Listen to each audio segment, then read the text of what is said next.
Well, Megan, it is so great to have you on Fundraising Leaders with Drew.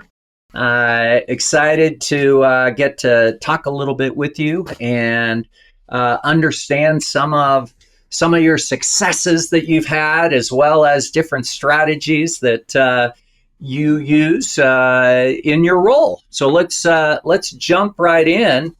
Um, Tell me a little bit about the overall fundraising strategy at Cassia, and how do you align it with the organization's mission? Cassia is a nonprofit elder care provider. So we do senior housing and healthcare, assisted living, or, commonly nursing home is what people know. And our mission is fostering fullness of life in the spirit of Christ's love for older adults. And I happen to love older adults. So this has been a really fun journey for me getting into this, getting to serve older adults and hang out with them. So our fundraising strategies, practical nuts and bolts things. Our donor audience tends to be made up of family members of our residents. We reach out to the family members of our residents, and we do a little bit of outreach to our assisted living and independent living residents as well. And then some other members in the communities where our communities are located. So the surrounding areas and volunteers and things like that. But I would say, I really love and believe in our mission, fostering fullness of life. It's kind of a big... Love that. Yeah, it's really beautiful. And, stole that from Jesus. Jesus said that. And I really believe in that. And I want to see, fullness of life, life in all that it could be for our residents. But then, bringing that out to donors as well. And, that really applies to them as well. Like, when you give somebody the opportunity to be involved with something that's really meaningful, then that's fullness of life for them too. And, kind of just goes both ways, and it's really beautiful. So yeah, that was a little glimpse, I guess. Is there anything more specific that you'd be curious about? Yeah, absolutely. Why don't we talk a little bit about donor cultivation and stewardship, and how you see that, to really create a long-term relationship with each donor. Yeah. One of our main acquisition strategies is direct mail. We do direct mail letters. Usually we make a couple of those happen a year. And so that would be a common way for somebody to begin donating. It's a common struggle we have is that, sometimes folks will be inspired when their loved one is living with us. And sometimes when their loved one eventually passes away, sometimes that interest may wane or shift to something else. But sometimes folks are in it for the long haul too, which is really, really cool. So we work to cultivate and grow a relationship as much as possible so we can, try to avoid that. And so I spend a lot of time trying to visit with folks and really just help them understand how they can be involved, and not leave it like abstract and theoretical, but like show them that, this specific tangible thing is something you can make a difference in, and helping them understand that and see that and where their role could be, and then inviting them to do that. And then just doing stewardship touch points after that. I, like to, we've done a lot of fundraising recently for buses. Buses are a big thing when you're living in a nursing home. And so we've gotten a couple buses recently, and then we had these parties and ribbon cutting ceremonies and the blessing of the bus where the chaplain prayed over the bus. And so we invited donors to come out for that. And so our residents were there, and they were over the moon excited. And then the donors got to see that and be part of that. And they warm fuzzies all around. It was so beautiful. And so then, with that specific example, my plan there will be to kind of send out little touch points of like, hey, look at the residents out on this outing to this nature preserve, and they're having a blast, and you made that possible. And then some donors, I'm even thinking like maybe me and a donor can go out and help out with an outing, and we can be participating in that way. So those are kind of some specific creative stewardship touch points that thinking about at the moment. I love that. I love that. Is that a strategy you use to, having donors really kind of roll up their sleeves and participate in some of the events you do? Is that a something you look to do? Yeah, yeah. I would say I'm trying to do a little more of that. Um, and yeah, we love to have donors be hands-on involved. And it looks different depending on who they are. If they're a family member, Sure, obviously they're usually like there in some ways. And so it kind of depends on the person, but of course, yeah. Let's talk a little bit about your strategies with major donors. Are there any specific techniques you use to build relationships with major donors? Are there things you do to try to maintain that interest over time? I would say that one of the reasons I love this job is because ultimately at the end of the day, I feel like it's just about relationships and getting to know people, and I'm very Yeah, naturally wired. I'm so curious and I love a life story. And so, I try to yeah, sometimes getting somebody to sit down with you that first time is the hardest part. But I just am delighted when I do get to sit down with somebody and just kind of start to get them talking and listen, like who are you? What has your life been about thus far? And what's important to them and what makes them stirred up, and then like listening to things and trying to hone in on those things that are important to them, and then kind of strategically bringing them opportunities that'll be meaningful for them. So yeah, I would say there's one donor that comes to mind. I have many favorites. I'm quick to be like, one of my favorites, probably depends on the moment which one I'm talking about, but one woman who is just wonderfully generous. I've been slowly over time been able to invite her to help with a bunch of different things at our one of our communities, and just like learning. She's very blessed with the resources she has, and that's something that she was able to build up over time with her husband and her. And, sure. she has this beautiful life story and this beautiful love story, and her husband is so important to her, and he passed away many years ago. And so just kind of like figuring out how to honor someone's story and how you are working with them, and like she was able to do like a naming opportunity for something one time that was a really beautiful tribute to him and to what their lives were about together. So yeah, things like that are really fun and special. Yeah, love that. Love that. Um, our team at Story Cause does a fair amount of work with hospitals and academic medical centers. Um, would you talk a little bit about some of the unique challenges associated with raising money for long term transitional care? You know, Yes. Yes, I feel like there's definitely some unique challenges with our case for support. I find that, typically people tend to know that it is expensive to live with us. And that's true, right? It's expensive to live with us, to receive care. It's like scary expensive. And so I think a very common misconception is that it's so expensive to live with you. Obviously, you must have lots of money. You must have so much money. Um, but as a nonprofit elder care provider, unfortunately, the reality is that, it's like, are we breaking even? That's very exciting. We love when we can break even, or, maybe we're doing a little better than that. But by and large, like there's sure, just never an abundance of cash on hand at the end of the day after you're paying your wage, your all of your salaries, and after you're covering like the basics. Then for anything above and beyond that, like a bus or like being able to have the activities program of our dreams, things like that. Um, sure, there's not quite enough cash to make all of the dreams happen, to make fullness of life happen. And so I think helping people understand that is sometimes like the biggest obstacle.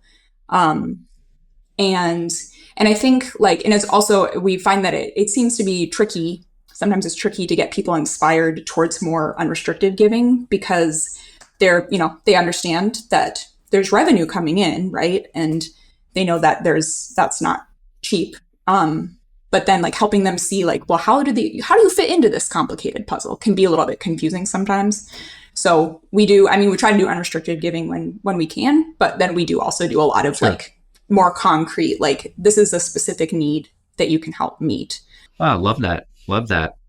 Um, let's go back and talk through some of the different stakeholders in your unique approach to fundraising. That is an interesting thing that I think about a lot because I think, in this is the only role that I have been in, the only company I've been with. So I don't have any comparing and contrasting opportunities besides what just, networking with others. But I could be compared to a major gift officer. My title is philanthropy director, but a lot of what I'm doing would be like major gift officer work. But Sure. I think I've realized that, some people, I think with their stakeholders and the way things kind of flow for them, they can be just pretty focused on donor work, donor relationships. And I try to be as focused on that as I possibly can. But I also I end up needing to do a lot of very strategic collaboration with our sites because Cassia is kind of like a parent company. And then under the umbrella of Sure. Cassia, we have all these specific communities. And so we're trying to cultivate a culture of philanthropy across all of our communities. And man, we're mostly in Minnesota, but then we have a few sites in Iowa, a couple in North Dakota, a couple in Colorado, one in Florida. And so it is just never ending, the opportunities to get to know, like all of our sites have their own unique culture. They all have their own unique Sure. personalities.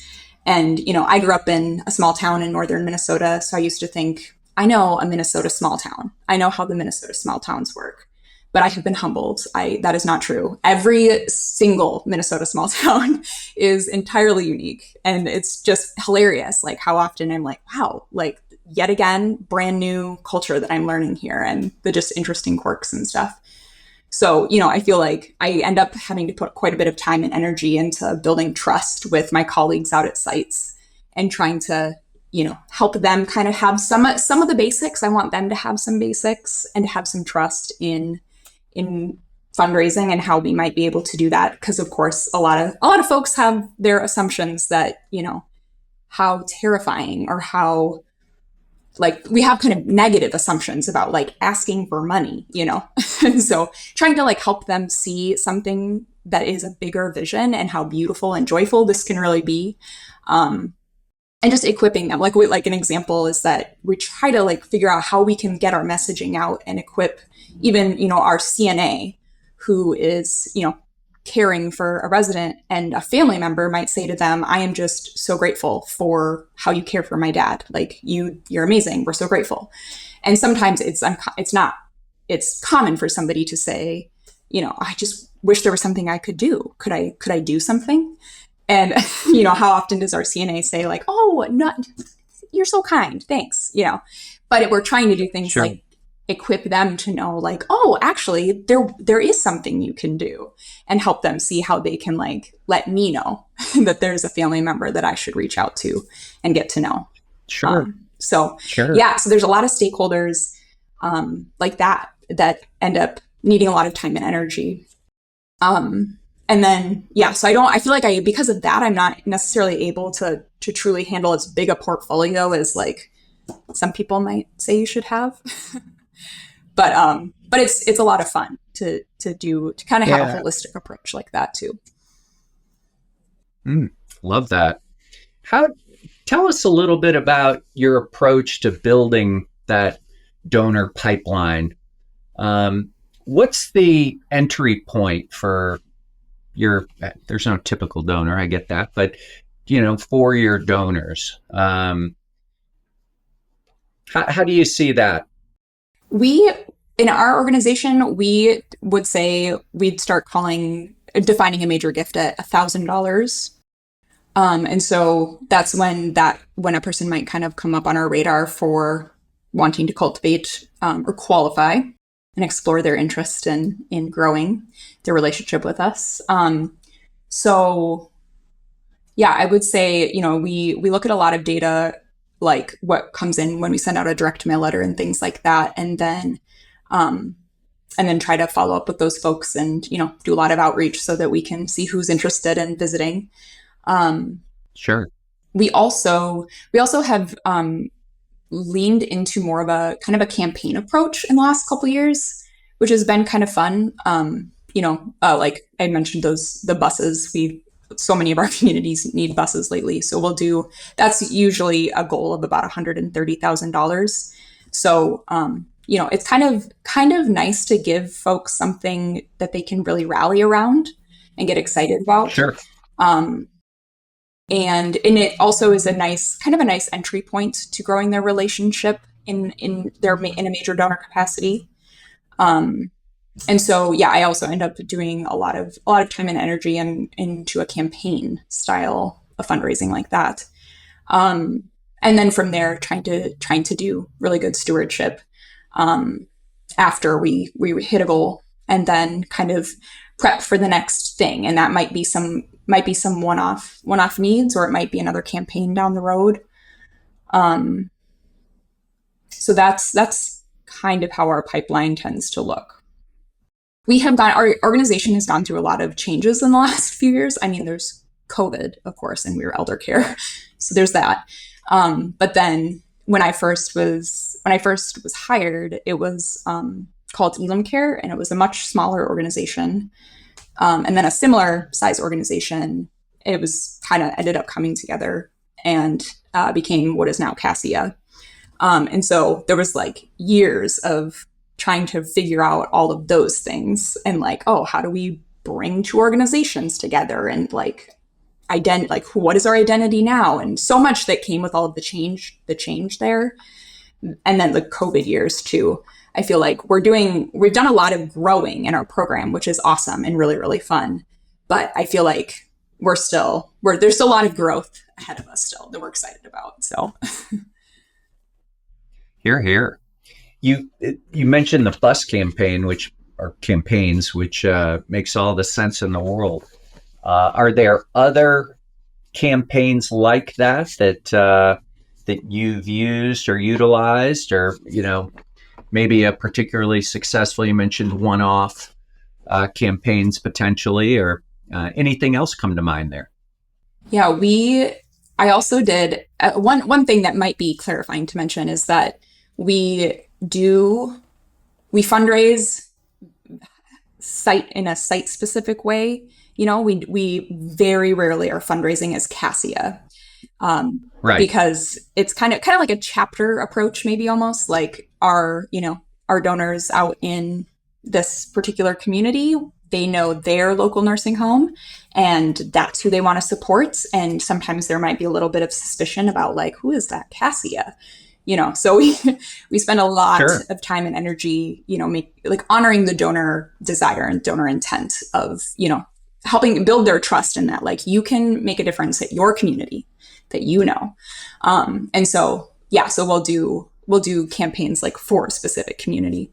And so I did a patio renovation project in a small town recently, and the donors got so excited to help out there and rallied around that and made that happen. And that was so fun and funny because that was one of those small towns where everybody is so humble.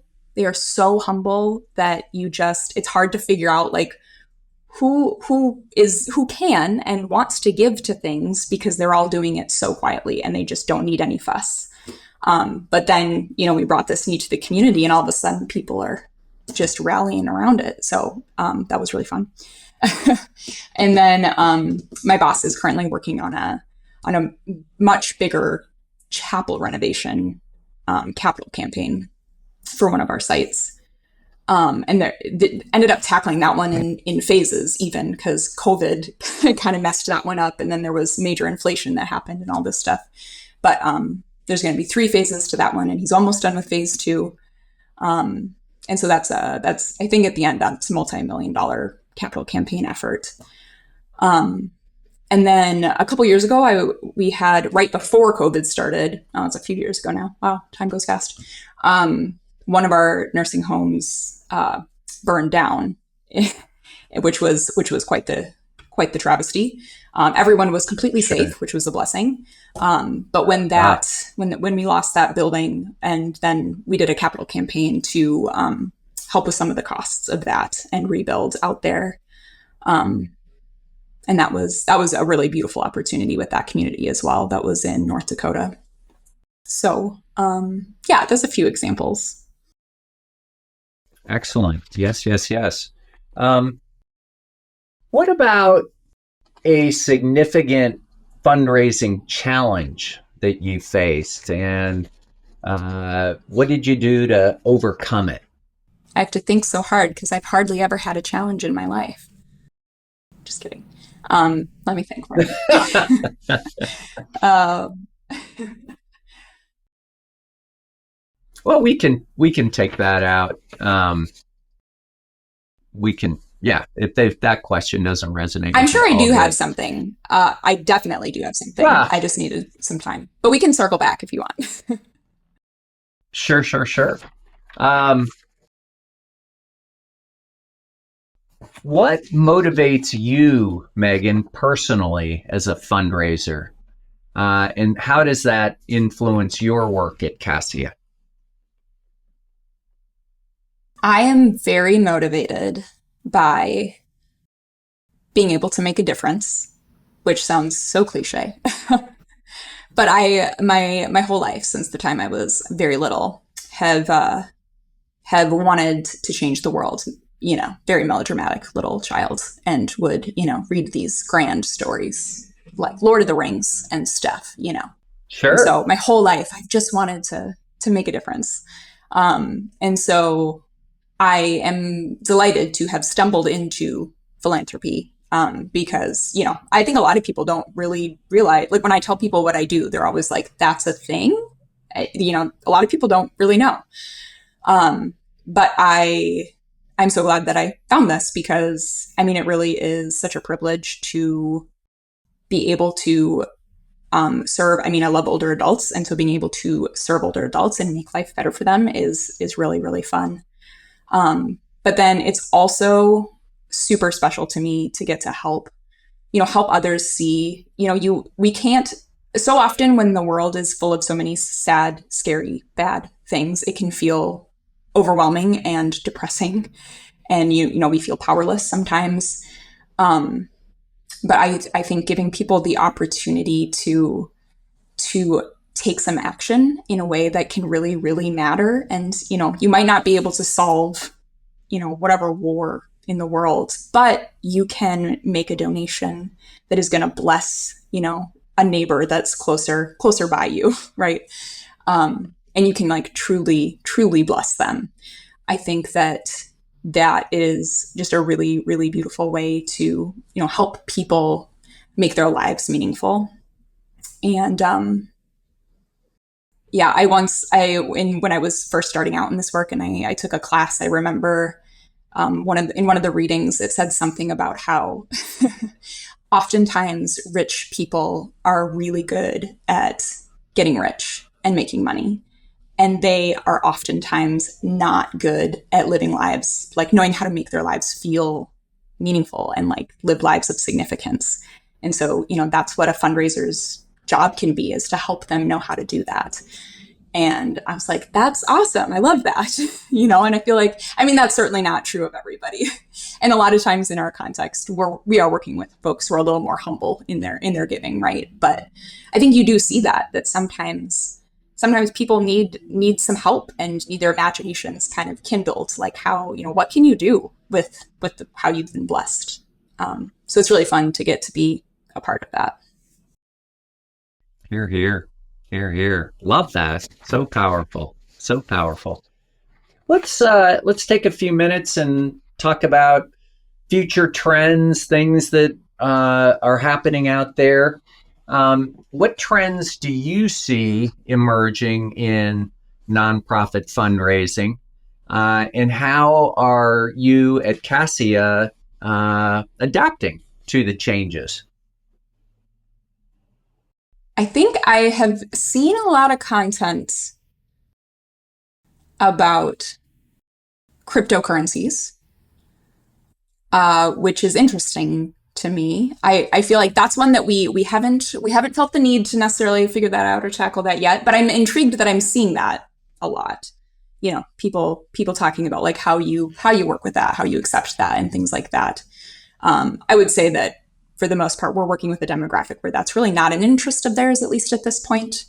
I'm a little bit grateful for Sure. that, but I guess that's something that I'm watching and I'm aware of that. I also we're always trying to innovate how we are kind of touching on the different ways people can give, like in a direct mail letter, for example. You know, check and credit card, very common. But we also want to make people aware, we want to do some cues around assets and stocks and donor advised funds and things like that. Sure. And uh, we have a line we've started using recently that's like many people like to give via these methods to see larger tax savings and, kind of that social proof angle. And that's been kind of fun to see. Like, I do think we've seen a little bit more variety coming in that way, which is cool. Wow. And yeah, so it's kind of interesting to try to like tap all of the different ways people might want to give, but also not overwhelm people with too much information.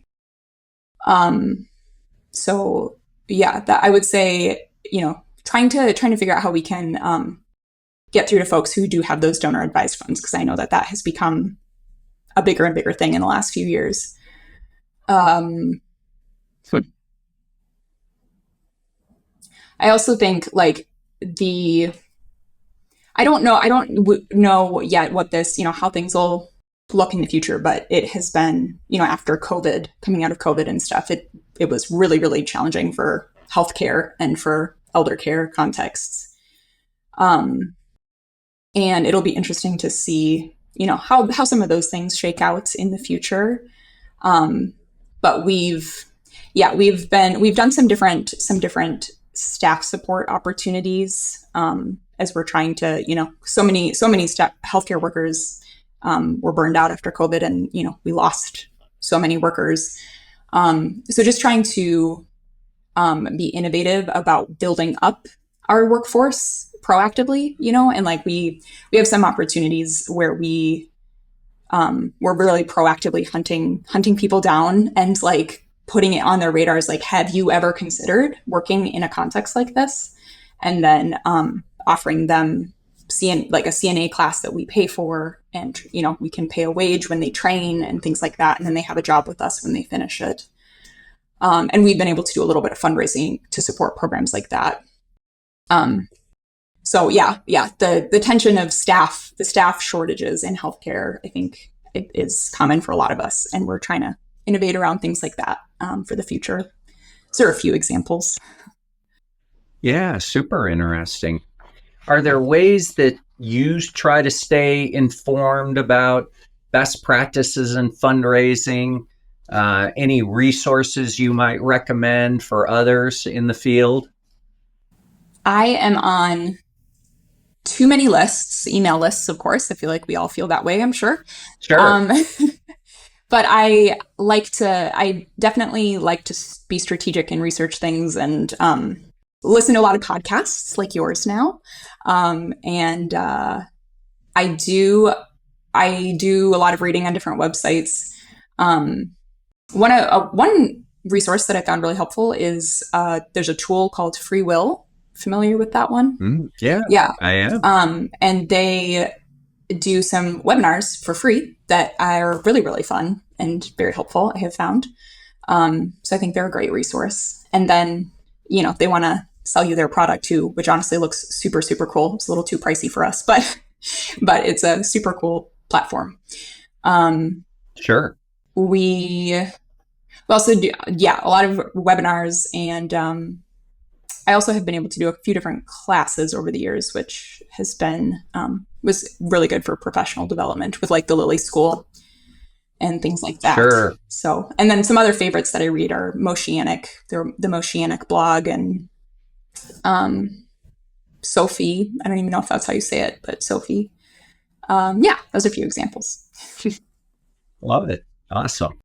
Um, One other kind of going back into some of the specific types of giving, is planned giving something that is part of your strategy at Cassia? Yeah, it's something that we are trying to grow in, and we have recently partnered with Crescendo to do more of that. Hopefully, they do a lot. I mean, they're kind of similar to Free Will, but they were a lot more frugal, and um, they do a lot of things like equip you with different print materials and things, and they can kind of mimic your branding on your website, but equip you with a website with all of the planned giving information.